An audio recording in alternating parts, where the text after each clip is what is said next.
Oui, je l'ai dit. Radio J. Jusqu'à 22h, c'est Classico. Je l'aurais plus jamais. Steve Nadjar. On va s'intéresser à présent d'un peu plus près à cette sélection anglaise qu'il a largement emportée hier soir face au Sénégal, 3-0. Et on va, je crois, rejoindre dans quelques instants un supporter, Jack, de son prénom. Messieurs, quels sont à votre avis les points forts de ces équipes ? L'attaque ou la défense qui fait un très très beau début de Coupe du Monde. Benjamin. En Angleterre ? Ouais, l'attaque elle est plutôt impressionnante. J'ai l'impression que c'est un peu avec le Brésil, l'une des seules équipes à avoir cette profondeur quand tu vois les titulaires et les remplaçants. C'est meilleur que la France ?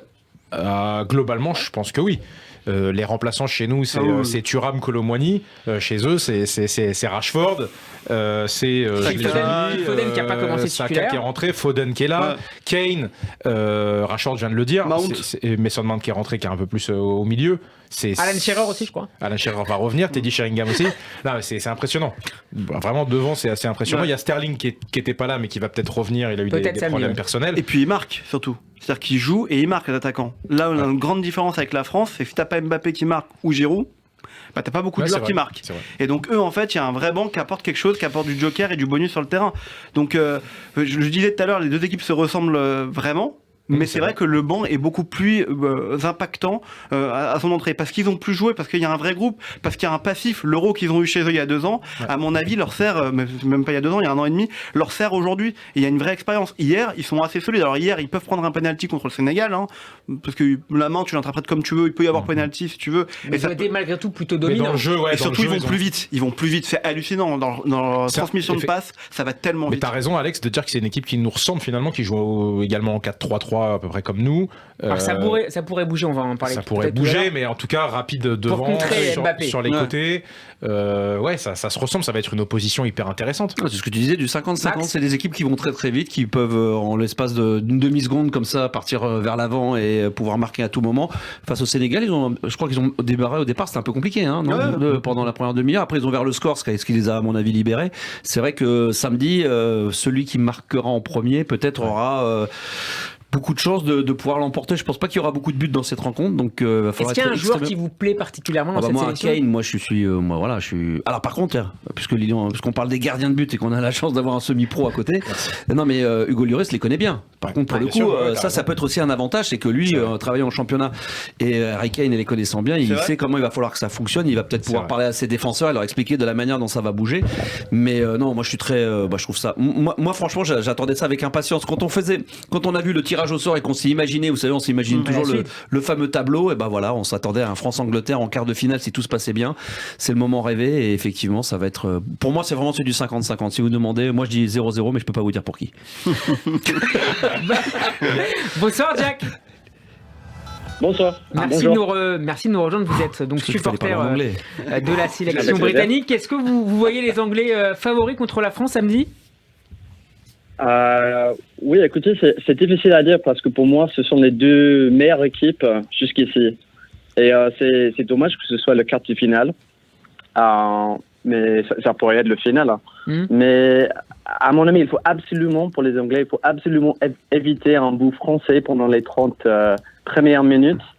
Si on fait ça, oui, je prévois peut-être 1-1 et après la prolongation, une victoire anglaise. Alors on lit dans la presse britannique, Jack, à la fois une grande admiration et une inquiétude assez prononcée concernant Kylian Mbappé. Qui pourra l'arrêter samedi ? Kyle Walker ? C'est la question. Et en fait, Kyle Walker, parce qu'il a peut-être pas la même vitesse, mais il pourrait peut-être arrêter Mbappé, mais en fait, le problème pour nous, c'est que quand on joue avec 4 défendeurs pendant ce tournoi, normalement, on a 3 défendeurs et les 2 à côté. Et jusqu'ici, on joue très, très bien avec les 4 défendeurs. Est-ce qu'il faut continuer comme ça, essayer de continuer avec ce travail d'équipe, avec plus de liberté pour les joueurs au milieu de terrain et les attaqueurs aussi, ou est-ce qu'on joue avec encore en défendeur en plus. Donc 3-4-3 et en phase défensive, on passe à 5 derrière, avec 3 dans l'axe. Oui, exactement. Et c'est ça la question. Est-ce qu'il faut avoir encore un défendeur pour essayer de stopper Mbappé? Benjamin, c'est ça la question. Ouais, moi je trouvais hier le milieu de terrain qui était très bon aussi. Rice, Bellingham et Henderson aussi qui apportent vraiment quelque chose. Il a marqué le premier but. Au milieu de terrain aussi, on va avoir une bataille assez intéressante à voir entre Griezmann qui va essayer de trouver l'espace au milieu de ces 3 joueurs, mais qui travaillent aussi beaucoup. Donc je sais pas s'il va y avoir beaucoup d'opportunités au milieu, et peut-être que les deux équipes vont effectivement essayer de passer chacune sur les côtés. Le duel Mbappé-Walker sera évidemment intéressant. Mbappé, je crois qu'il avait dit dans la presse que le seul joueur qui l'impressionnait ou quelque chose comme ça, c'était Walker. C'est comme un tank qui prend de la vitesse une fois lancé. Un bel hommage. C'est ce qu'il a dit. Ça va être super intéressant. De l'autre côté, Shaw aussi, c'est un sacré client. Ouais, enfin, excuse-moi, mais c'est quand même vachement déséquilibré devant Dembélé. Hein. Ouais, mais Shaw, il est quand même très très lent. Hein, donc, Non, mais c'est quand même quelqu'un qui est solide. C'est un défenseur solide. Là où je pense qu'on a notre chance, c'est la défense centrale. Maguire qu'on a. Alors, il y avait un papier dans l'équipe qui parlait du bashing et autres sur lui, mais c'est là-dessus que j'aimerais bien entendre notre supporter anglais. C'est effectivement Maguire. Qui est plutôt très bon depuis le début de la Coupe du Monde, mais qui est assez lent. Mais dans la perspective d'une confrontation avec Mbappé. Et du coup, comment il le voit par rapport à nos deux flèches devant, quoi. Jack, on vous écoute. Ouais, en fait, Maguire, il joue toujours très bien pour l'Angleterre.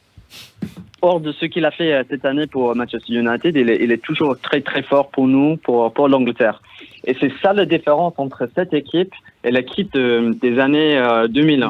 C'était notre génération dorée avec les joueurs comme Beckham, Owen, Lampard, Gerrard.